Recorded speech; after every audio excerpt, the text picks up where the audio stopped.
Hello, I'm Matthew Malcolm with Pacific Nut Producer Magazine, reporting to you here today with Kent Burkholder. He's a hazelnut farmer and grass seed grower in Albany, Oregon, the Willamette Valley. Wanted to talk with you today about your experience with planting grass seed as a cover crop in your hazelnut orchard. You're a relatively new hazelnut grower. That's correct. We just featured Kent here in the January issue of Pacific Nut Producer Magazine, and one of the things we talked about and reported on was how the grass seed really performed for you this year amidst the rows of hazelnuts. You didn't actually harvest it, as a crop or anything, but No. but it came in handy come harvest. Can you tell us a little about that? Yeah, I can. We went with a cover crop, creeping red fescue, so it's something that's relatively slow growing because we never planned to take it to production. This year it worked fantastic. We had the rains arrive just in time for the nuts to be harvested, and it was a mess in general, but sometimes I wonder the additional tasks that come along with growing a cover crop in between. In the springtime we're mowing once a week to keep it low so that the mice and stuff can't find a home or make a home in there. But in general I had very little mud or issues harvesting this fall. And when a lot of my neighbors were having that, I haven't actually sat down and penciled the cost difference between, the additional washing and drying versus what it cost me to mow in the springtime. But the reason we did it to begin with was because if we're out there in the wintertime spraying, pruning, frost in the morning and thaws in the afternoon, and you're 3 inches taller by the end of the day because the mud and everything's sticking to your boots, it makes it really nice for that. So, in general, in a dry year, not a big deal as far as the difference, because the guys on dirt have no problem harvesting. But in a wet year like this year, big difference, I would say. That's nice. And you mentioned the additional benefits of, working all the orchard tasks that need to be accomplished during the year. Oregon's a pretty rainy state, and when you're on heavy soils like you have, Yeah.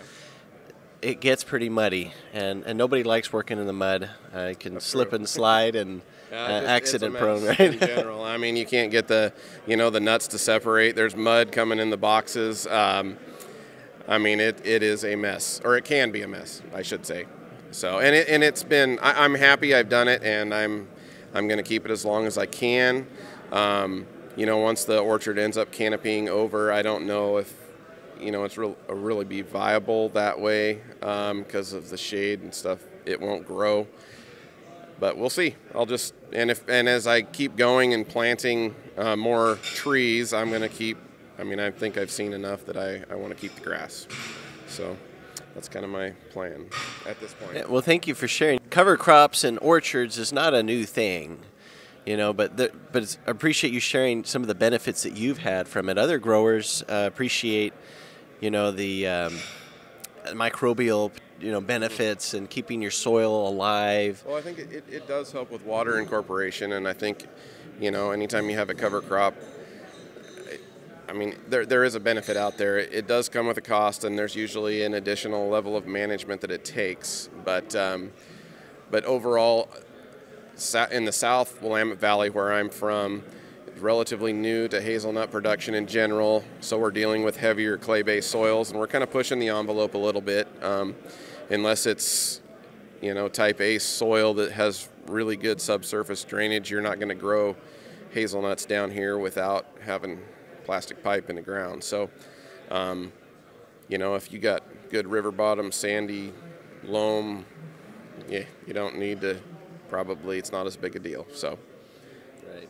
Well, in those first years of the orchard, we've seen other growers try to make some money, in the first few years when they're not producing any hazelnuts, planting, anything from pumpkins or melons to strawberries.